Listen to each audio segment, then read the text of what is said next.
নমস্কার, পুরাণ audio Bangla YouTube চ্যানেলে আপনাকে স্বাগতম। শকুন শাস্ত্রে এমন অনেক বিষয়ের কথা বলা হয়েছে যা হাত থেকে পড়ে যাওয়া খুবই অশুভ বলে মনে করা হয়। এই জিনিসগুলি ভবিষ্যতে ঘটবে এমন অশুভ ঘটনা সম্পর্কে ইঙ্গিত দেয়, পাশাপাশি ব্যর্থতা এবং ক্ষতির দিকে ইঙ্গিত করে। জ্যোতিষশাস্ত্রে এই জিনিসগুলি গ্রহের সঙ্গে সম্পর্কিত। আসুন জেনে নেওয়া যাক সেই জিনিসগুলি কি যেগুলো হাত থেকে পড়ে যাওয়া খুবই অশুভ।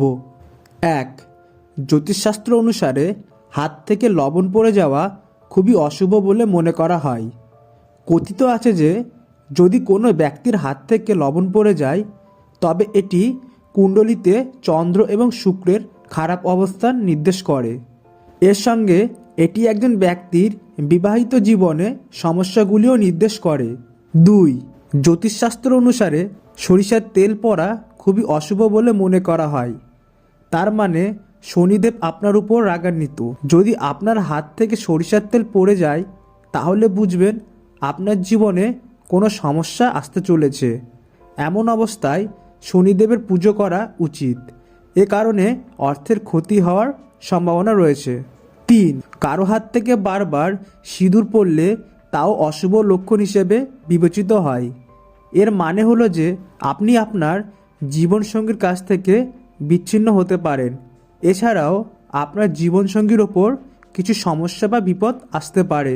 4.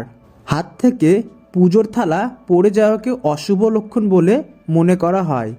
এর অর্থ হলো আপনি পূর্ণ ভক্তি ও হৃদয় দিয়ে পুজো করছেন না। ঈশ্বর কিছুর জন্য আপনার উপর রাগান্বিত। এমন অবস্থায় ব্যক্তি পুজোর পূর্ণ ফল পায় না।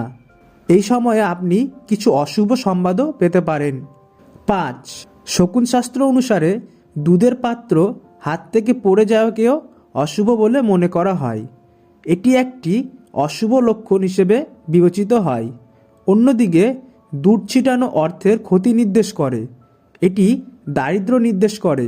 এমন অবস্থায় খেয়াল রাখবেন ভুল করেও যেন দুধ মাটিতে না পড়ে।